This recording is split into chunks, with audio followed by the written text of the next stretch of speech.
ഇത്തരം പ്രശ്നങ്ങളുണ്ട്. നമുക്ക് ഈ പ്രശ്നങ്ങളിലേക്കൊക്കെ നമ്മൾ ഈ മോർണിംഗ് വെബ്സിനി ഏറ്റവും പ്രധാനപ്പെട്ട പ്രശ്നം എപ്പോഴും റോഡാണ്.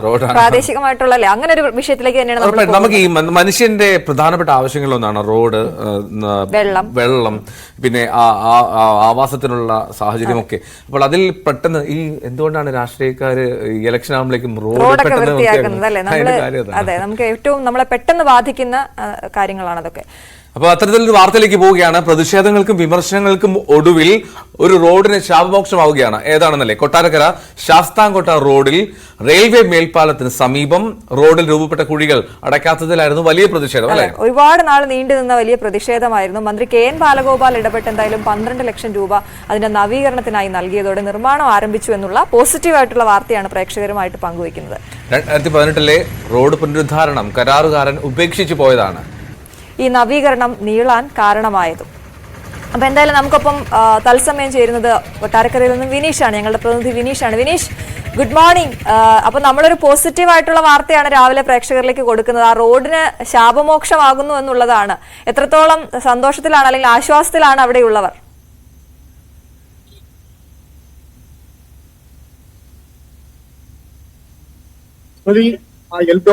Very good morning. നമ്മളുള്ളത് കൊട്ടാരക്കരയിലാണ്. കൊട്ടാരക്കര ശാസ്താംകോട്ട റോഡുമായി ബന്ധപ്പെട്ടുള്ള ചില പ്രതിഷേധങ്ങൾക്കും വിമർശനങ്ങൾക്കും വിരാമമായിക്കൊണ്ടാണ് ഇവിടെ ഒരു റോഡിന്റെ നവീകരണ പ്രവർത്തനങ്ങൾ ആരംഭിച്ചിരിക്കുന്നത്.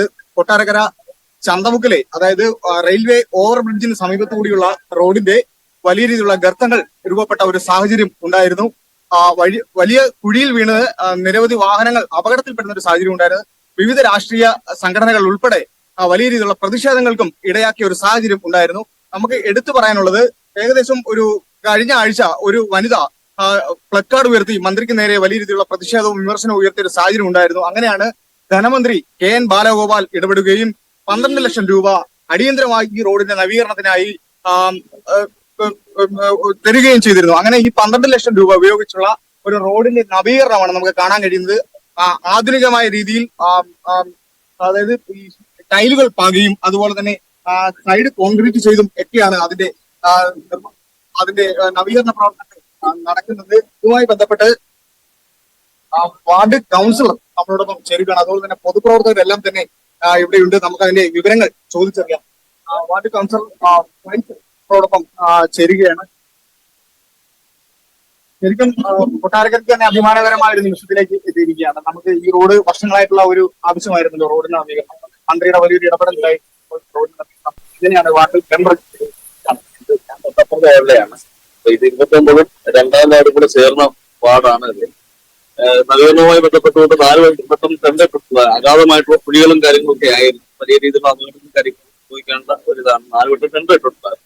ടെൻഡറിന്റെ അടിസ്ഥാനത്തിൽ ആരും എടുക്കാൻ ഇല്ലാത്തൊരു സാഹചര്യം ഉണ്ടായിരുന്നു. അതിന്റെ അടിസ്ഥാനത്തിൽ ഈ കഴിഞ്ഞ ചിങ്ങ 1-ന്റെ 2 ദിവസം മുമ്പ് ഒരു ടെൻഡർ ഇട്ടിട്ടുണ്ടായിരുന്നു. അതിന്റെ അടിസ്ഥാനത്തിൽ റോബിൻ എന്ന് പറഞ്ഞൊരു കോൺട്രാക്ടറാണ് ഇത് എടുത്തിട്ടുള്ളത്. ഇന്റർലോക്ക് ഭാവി കുറച്ച് സൈഡുകളിൽ ഇന്റർലോക്കും ബാക്കിയുള്ള സൈഡുകളിൽ കുടിയടച്ചുള്ള പ്രവർത്തനമാണ് ചെയ്യാൻ വേണ്ടി തീരുമാനിച്ചിട്ടുള്ളത്. ശരിക്കും ഇപ്പോൾ ഗതാഗതം നിലച്ചൊരു സാഹചര്യമാണ്. നമ്മൾ വേറൊരു രീതിയാണല്ലോ വണ്ടികളെല്ലാം വിടുന്നത്. അപ്പൊ അത് എന്നത്തേക്ക് ഇത് പഴയ രീതിയിൽ സുഖമായ രീതിയിൽ വാഹനങ്ങൾ പോകുന്ന സാഹചര്യം? നിർമ്മാണം ഇപ്പോൾ പുതിയ നിർമ്മാണം അടുത്ത 4 തീയതി വരെയാണ് പറഞ്ഞിരിക്കുന്നത്. അത്രയും നീണ്ടു പോകുന്നില്ല. കാലാവസ്ഥ എല്ലാം ഉണ്ടായി കഴിഞ്ഞാൽ കൊണ്ടാണ് ആ ഒരു രീതിയിലേക്ക് 6 തീയതി വരെ. അപ്പൊ അതിനുശേഷം സുഖമായിട്ട് തന്നെ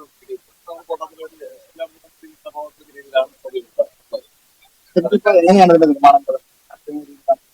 തീർച്ചയായിട്ടും നമുക്ക് കാണുന്നത് ആധുനിക തരത്തിലേക്കുള്ള എല്ലാം കൂടി നല്ല രീതിയിലേക്കുള്ള അത് തന്നെ കാണും. ആ കല്ലിന്റെ ക്വാളിറ്റി ആയാലും അതിന്റെ പണിയുടെ ആ ഒരു ആയാലും എല്ലാവർക്കും കാണാൻ കഴിയുന്ന രീതിയിലാണ്. ആ ഭാഗം നമ്മൾ പരിശോധിക്കുക. എന്തെങ്കിലും ഉണ്ടെങ്കിൽ അവിടെ നശിപ്പിച്ചിട്ട് നല്ലൊരു വൃത്തിയായിട്ട് എന്തെങ്കിലും അപകടം ആദ്യം ഇതിന്റെ നിർമ്മാണം തുടങ്ങിയെങ്കിൽ പിന്നെ കരാറുകാർ നിരവധി സാഹചര്യം ഉണ്ടായിട്ടുണ്ട്. അതുകൊണ്ടാണ് ഇത്രത്തോളം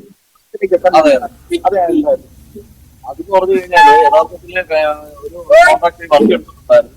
അദ്ദേഹത്തിന് ഇത് പൂർത്തീകരിക്കാൻ വേണ്ടി കഴിഞ്ഞിട്ട് അദ്ദേഹം വർക്ക് ചെയ്തുകൊണ്ടിരിക്കും. അദ്ദേഹം പൂർത്തീകരിക്കാൻ കഴിയാതെ ഉണ്ടായിരുന്നത്. അതിന്റെ അടിസ്ഥാനത്തിൽ അദ്ദേഹത്തെ കൈപ്പറ്റിയിൽ റിപ്പോർട്ട് ചെയ്തിട്ടുണ്ട്. അതെ, DMNBC നിലവാരത്തിലായിരുന്നു റോഡിന്റെ നിർമ്മാണം. അതിന്റെ ആദ്യഘട്ട നിർമ്മാണം മാത്രമേ തുടങ്ങിയിരുന്നുള്ളൂ. അത് കരാറുകാർ ഉപേക്ഷിച്ച ഒരു സാഹചര്യം ഉണ്ടായിരുന്നു. അങ്ങനെ ഒരു കരാർ ഏറ്റെടുക്കാൻ ആളില്ലാതെ വന്നതുകൂടിയാണ് ഈ റോഡിന്റെ നവീകരണം നിലച്ച സാഹചര്യത്തിലേക്ക് എത്തിയത്. അങ്ങനെയാണ് കൂടുതലും ഗർത്തങ്ങളിലേക്ക് എത്തിയത്. നമുക്ക് പൊതുപ്രവർത്തനം നമ്മളോടൊപ്പം ചേരുന്ന ചോദിച്ചറിയാം, എങ്ങനെയാണ് നമ്മുടെ ഇപ്പോഴത്തെ നിർമ്മാണ കാര്യങ്ങൾ? നിർമ്മാണം ഫൈസല് പറഞ്ഞല്ലോ, വളരെ ദുർഘടം പിടിച്ചൊരു ഭാഗമായിരുന്നു ഇത്. അതിന്റെ കാരണത്തെ സംബന്ധിച്ച് ആദ്യം തന്നെ സൂചിപ്പിച്ചു. ഇവിടെ നടന്നു വന്ന നിർമ്മാണ പ്രവർത്തനങ്ങൾ ഇടയ്ക്ക് വെച്ച് നിലച്ചുപോയി. കരാറുകാരൻ ഉപേക്ഷിച്ചതിനെ തുടർന്ന് നിലച്ചുപോയി. തുടർന്ന് ഇവിടെ കുറച്ച് സമയത്ത് വലിയ പ്രശ്നങ്ങളൊന്നും ഉണ്ടായിരുന്നില്ലെങ്കിൽ മഴ കനത്തതോടുകൂടി ചെറിയ കുഴികൾ രൂപപ്പെട്ടു. ഇവിടെ സഞ്ചാരയോഗ്യമല്ലാത്ത നിലയിലായി. ഇപ്പൊ വീണ്ടും ബഹുമാനപ്പെട്ട KN ബാലഗോപാലും ഗവൺമെന്റും ഇടപെട്ടിട്ട് ആവശ്യമായ ഫണ്ട് അനുവദിച്ച് ഇവിടെ ഈ വെള്ളത്തിന്റെ ഒരു പ്രശ്നമുള്ള സ്ഥലമാണ്. അതുകൊണ്ട് തന്നെ ഇന്റർലോക്ക് ചെയ്ത് ആ ഭാഗം സഞ്ചാരയോഗ്യമാക്കുക എന്നുള്ള നിലയിലാണ് കാര്യങ്ങൾ നടന്നിട്ടുള്ളത്. അത് നല്ല നിലയിലാണ് പുരോഗമിക്കുന്നത്. എനിക്കൊന്നും 2 ദിവസത്തിനകം തന്നെ ഭാഗം പുനഃസ്ഥാപിക്കാൻ കഴിയുന്ന നിലയിൽ രാത്രി ഉൾപ്പെടെ അവർ ചെയ്യാണ്.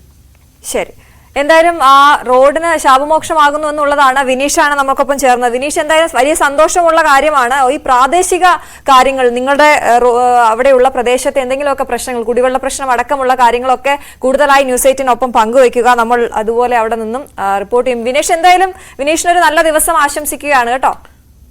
Thank you Vineesh. Thank you. Thank you. അതെ, ഈ നമുക്കൊരു